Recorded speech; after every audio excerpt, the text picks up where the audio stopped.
Hey there guys, and welcome back to Sonicomics. Today we're looking at a standalone title, which we're actually going to be doing for a while now, because a lot of them are standalone leading up to Worlds Unite, where I will, as I said, will be doing issue-by-issue reviews. So this one is Sonic Universe number 75, which is, for all intents and purposes, an anniversary title for Sonic Universe for going on for 75 issues, and they decided to celebrate by creating 7.5 variant covers. But in reality, it turns out to be 8 variant covers, which when you factor into the regular cover, gives you 9 different covers. Now, I myself have only purchased one because I am not made of money. So I decided to go with the variant title number 6 of 7.5, which features all the characters from the reboot onward, with a few extra thrown in that I think only took place in the actual mainline, but just the post-reboot characters, because I think for anniversary titles, it's definitely good to have the anniversary-esque thing featuring all the characters, because I'm not super well versed in the pre-reboot stuff, but I know for previous anniversary titles, similar covers were made featuring a lot of characters. So this is a direct continuation of the Champions arc, literally taking place exactly after the last issue ends, which is interesting that it goes from then, Sonic the Hedgehog now to Sonic Universe, and now it's going to go back to Sonic the Hedgehog, so a little confusing, but otherwise, no, this is a very, very solid issue, fitting of a anniversary title. It features some really good art. I've realized that Sonic Universe usually has slightly less good art. I'm not saying it's bad, but I'm saying like when you compare the art, there's less shading, the actions are a little less dynamic. It really seems sort of like the budget version almost, but it definitely not in this issue. Maybe it's because it is an anniversary title, but it definitely was colored very well. The art was great. It features some really good action, and it actually features a trio of hedgehogs that I've always wanted to really see interact outside of, say, the Rivals series. So obviously, if you look at all the variant covers, you can see that Sonic and Metal Sonic are a large focus in this chapter, but it also features one other hedgehog as a major character that doesn't actually appear on any variant cover except for the one I have, and that is Silver the Hedgehog. And it's very cool to see Silver the Hedgehog interacting with Sonic and Metal Sonic in a way that you don't really see that much. I mean, outside of Colors DS or maybe the Rivals series. And I love Silver as a character. He is sort of the Vegeta, not Vegeta, Trunks. Sorry about that. And he really plays that role very well here.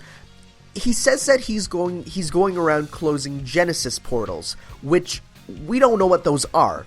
And apparently this was explained in Sonic Comic Origins number 6, which was in this Sonic Super Special Magazine issue 14, which I didn't even know existed. So that concept was not explained here. I mean, you get the gist of it. They're portals to other dimensions, and Silver's going around closing them. So I think it's really cool that they're addressing the whole multiverse theory in a good way. And this directly leads into Worlds Unite. But specifically, one of the battle books, which is going to be one of these standalone issues, not really an issue, but just a book featuring extra battles that didn't make it into the Worlds Unite proper. So I think that's really cool. All in all, I think this is a very, very good issue. That said, I would not get 9 versions of it. I do not think it is worth even getting 2 copies of, really. I think just getting one of them is enough, because it is necessary to understand the story of both the Sonic the Hedgehog and leading up to Worlds Unite and the battle books and all that other craziness. But I say only get 1 copy. You really only need 1 copy. And again, I do, out of all the covers, I do recommend the one that looks like the anniversary cover. Not to say the other ones look bad. In fact, all of them are really good, except for number 7 by Evan Stanley. Sonic looks very derpy on that one. But otherwise, no, I definitely do think that this issue is worth getting, especially if you're hyped for Worlds Unite. So there we go. I will give it an 8 out of 10. And please note that this is, I'm not IGN, 8 out of 10 is not good, 8 out of 10 means it is great. So there you go, or 80 out of 100. I'm gonna go with that. I like going on 100 scale. Make it look like I'm a teacher or something. So I guess one other new thing I'm going to be doing at the end of these videos is before every part, I'm going to be posting on Facebook and Twitter, the Sonic Show Facebook and Twitter, not my personal, some questions that you guys might want me to answer. So you guys can send me in some questions or put your own reviews, and I will read them and react to them.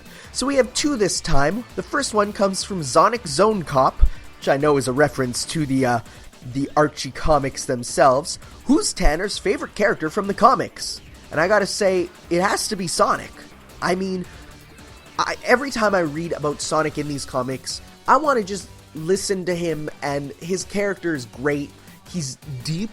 He's not just like in the games where he is pretty one-dimensional. Sonic in the comics gets a lot more characterization, and I've never felt wronged by the character, if you will. I think he's just such a fun character, and I want to just keep reading more and more about him. And I'm looking forward to seeing what happens in the future with him. I'm not necessarily saying I want more like the slap style drama, but I definitely just want to see him go on more adventures, react to more stuff. I love him as a character. Other than Sonic himself, Silver's really cool. I think Shadow in the comics is kind of hit or miss, but Shadow in general is hit or miss. But Silver, I think he can't do wrong. I love him as a character. I actually read his original Sonic Universe arc of him going to a ruined future with Enerjack, and that was really cool. I really enjoyed that.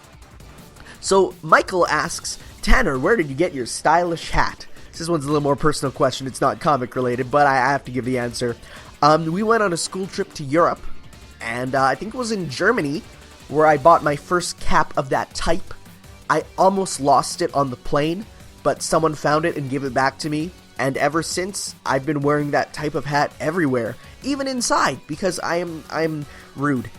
But no, I have, I think, 12 hats of that style in different colors and materials, and I wear them literally everywhere, and I have ones for summer and winter, and the winter ones have little ears that fold down, keep your ears warm. It's awesome. So yes, that was the Q&A and the review of Sonic Universe 75. Do you have any questions you want answered? You can leave them in the comments below too. I will gladly answer them. But thank you all for listening, and next time we'll be back with Sonic the Hedgehog number 272, I'm pretty sure. Let me Google and check. I am fairly certain that's the one that we're doing. Sonic the Hedgehog 272. And again, it will be yes, that is the one. Oh my god, I remember that. And we will be looking at that one standalone. I'm not sure how I'm going to get that one. Gonna need a car. But otherwise, guys, thank you for watching, listening, whatever you're doing while this is going on, and we'll see you next time. Ciao.